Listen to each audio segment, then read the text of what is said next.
People who can't say no. What is the worst thing you ended up doing for someone? I sang 2 sets of songs at a crowded restaurant while my struggling artist friend played guitar and backed me up. He begged me to do it, and I figured when he heard how terrible I sounded at our rehearsal he would let me back out. But no. The looks on the faces of the patrons, somewhere between sympathy and dumbfoundedness, will haunt me until I die. Why did you do more than one song lol? My aunt is getting divorced from her douchebag husband of 15 years. She still does his laundry because she can't say no. The divorce finalizes this January, but has been in progress for about 8 months. No idea how she manages to actually be the one to initiate a divorce, but can't tell him to frick off about his stained tighty whities. If I were your aunt I would fold the clothes without cleaning them. My boss was like, do you want to stay extra tonight? So I said yeah, and then a different boss said, do you want to cover the morning shift too? So I said yes, and then I was asked if I wanted to cover the evening shift as well, so I said yes. And this is how I was once a bartender for 34 hours straight. I'm sorry for laughing at this, but what the heck, I bet you were dying. Building a deck, moving furniture, and laying new trim for a girl I worked with. It took 3 days. She only had me do it so she could sell the house for more money, and she paid me with a half-empty bottle of birthday cake flavored vodka. Addendum, she was married at the time. I once ended up hosting a Bible study at my house. I don't even go to church. I do whatever pleases Jesus. I was living in a not great part of town, smoking a cigarette on my front porch, when a shady looking guy asked me for a ride to the corner store, which I'm pretty sure was also a drug den. I was nice and naive, so I said okay and drove the guy to the store. When we got there, he asked me to wait, which I was uncomfortable with, but this guy knew where I lived, so I didn't want to pee him off, since he seemed a bit unstable. After a few minutes, he came back out with another person and I was told to drive to another place. So I drove to the other place, pulled into the driveway of a dilapidated house, and he told me to turn off my headlights. Then, the two of them started talking quietly to each other, and I heard the second person say something along the lines of, just let him go home, man. He did what you wanted him to. Then they got out of the car and the first guy told me to leave but not to put my headlights on until I was back on the main road. I did, and made it home okay. I'm honestly surprised I made it out of that alive. My house was only a block away, and that was the last I ever saw of either of them. I have since learned to say no to shady characters. Well, it was the worst thing I did for myself. Actually, I've always hated sweet potatoes with a passion. But I was riding a bus one day here in South Korea and this Korean lady sitting next to me offered me some sweet potato. Not wanting to be rude, I accepted. Worst case scenario, I figured I'll have to choke down a bite of sweet potato or something. I'm a grown man. I can handle that. This lady proceeds to pull an entire sweet potato out of her purse, still hot and steaming, and offers it to me. She pulled out another one for herself and starts chowing down. So now I'm stuck on this bus next to her for 2 hours with a fresh sweet potato in my hands. I swallowed my pride and ate that entire thing. Even thanked her and told her it was delicious. Ugh. I'm getting nauseous just recalling that day. I'm gonna go lie down now. There's something sweet about the fact that she had brought an extra along for a stranger though.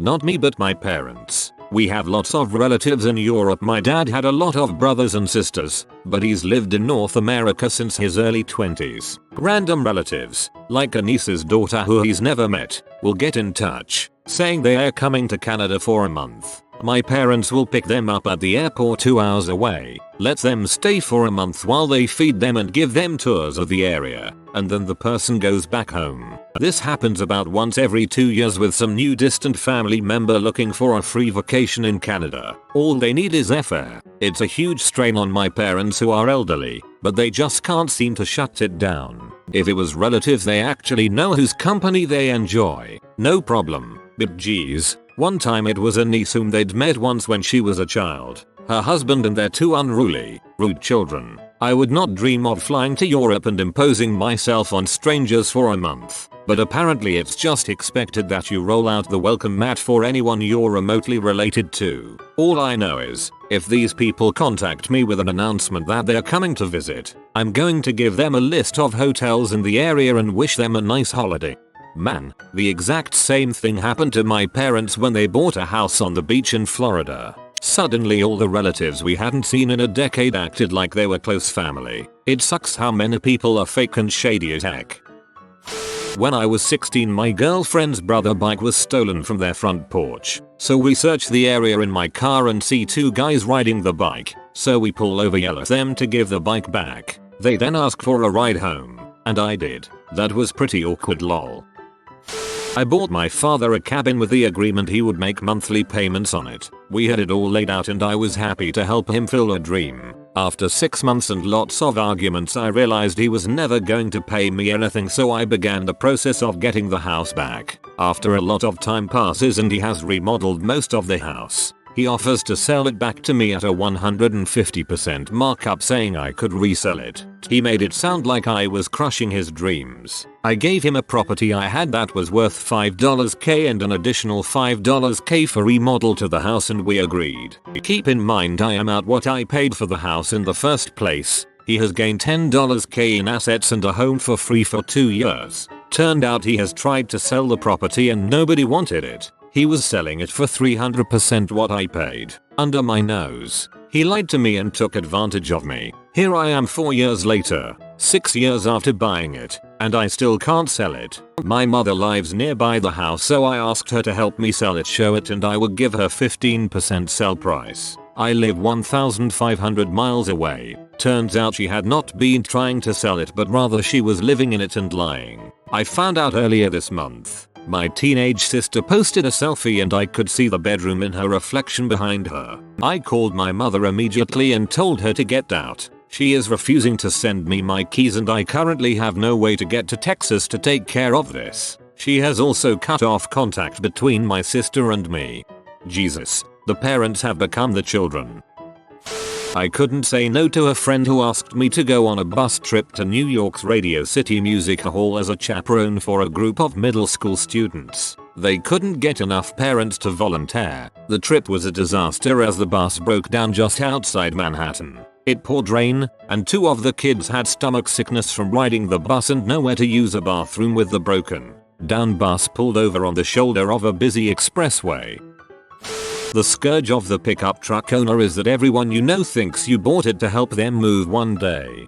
I bought a trailer to tow behind my truck. Now when people ask to borrow the truck, I just drop the trailer off to them and tell them good luck. Crappy thing was I just moved and guess how many of those mother suckers offered to help me? None.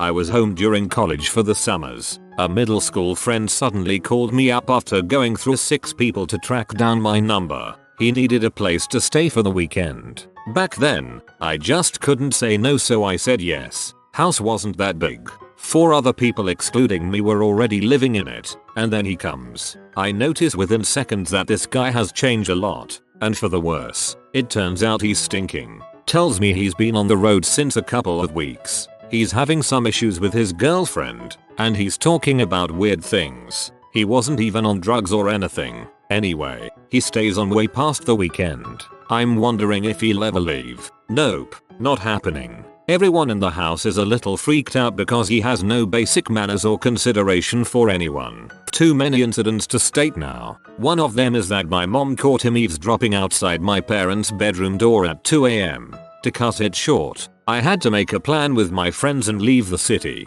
making sure he knows that he won't be able to accompany me. I figured he'd have little shame and leave knowing that I'm not there anymore. Thankfully, it worked. The next day he was out. That was one risky butt bet. Not me, but my brother. When we were young we were at a strip club, and when it came time to leave, one of the strippers asked us for a ride home. My brother, who can't say no to this day, accepted. As it turns out, she lived almost 2 hours away. As it turns out, when he pulled in front of her house, she decided to thank him with a BJ, right there and then. How do I know this? I had to watch from the back seat while my brother got a BJ from a stripper. Yeah, that's the worst thing he did to me, because he can't say no. A lot of moving. It's rough owning a pickup. A 30-mark essay for a person I'd met that day. Saying yes to an arranged marriage. What an epic frick up. Let my coworker move in with me now. I have this messy bee all in my house fricking stuff up, letting her dog pee everywhere and smoking in her bedroom. Back in my substance using days I was fairly generous. I know how awful Greek sickness is, so I would often spot my using friends small amounts so they could go to work or something. I ended up quitting H for almost 3 years when an old acquaintance messaged me saying he finally had my money. It worked out to be about $60 and I was like, frick yeah, I'll buy some beers. When I finally got over to his place, he had a slew of pills out and said I could take what I wanted. Needless to say, I got addicted again because saying no to free drugs is incredibly hard. I had a physical relationship. I did not violate anyone. I had just gone out with this pathetic dude. Not in a mean way, but he just tried really hard and couldn't quite make it. I've always loved the underdog, rebels, reject type people, so it made sense. I had no intention of fricking him, but we went out and he tried very hard to make me happy and our date was a disaster. I felt bad for him because I didn't even know it was a date and he dressed up in a tie and I was in jeans and a t-shirt. A la new girl. He listened to everything I said with passion and really was a nice date. I just wasn't into him like that. Well, we go back to his place and I let him down gently. He burst into tears asking what was wrong with him, calling himself stupid for not getting my hints, etc etc. I felt so bad and I hugged him. He cried into my chest and said he'd never lose his virginity. And I just did it. I told him I was going to, but we weren't dating. I did it out of pity, all because I couldn't say no to going out and no to going back to his place. It ends well though. We still talk and he was a gentleman. I try to get him dates with girls and he is always there for me to talk to. I guess I could try an open relationship. I couldn't break up with this annoying, clingy girl Janice, so I told her my work was relocating me to Yemen. Then I actually flew to Yemen. 15 Yemen Road, Yemen. Lending my friend my Xbox One for a weekend when Halo 5 just came out. He was an butthole friend, and since the game doesn't have split screen, it's not like I could play too. Why? Not sure if this is the worst, but I stopped at a gas station on my way to Pittsburgh and a hitchhiker asked me for a ride. The girl I was bringing with me had also gotten out of the car to go to the bathroom and came back to a random hippie looking guy in the back seat. I started driving and a mile or two down the road he realized I went the wrong way he wanted to go. So I dropped him off at the exit just so he could walk back to the gas station. I paid for WinRAR. Companies will work you to death if you can't say number. Conversely, it is shocking how morally outraged people become when you say no to them. The morality of, not everyone, but many people is driven by getting what they want, and you are in their mind a bad person for not giving it to them.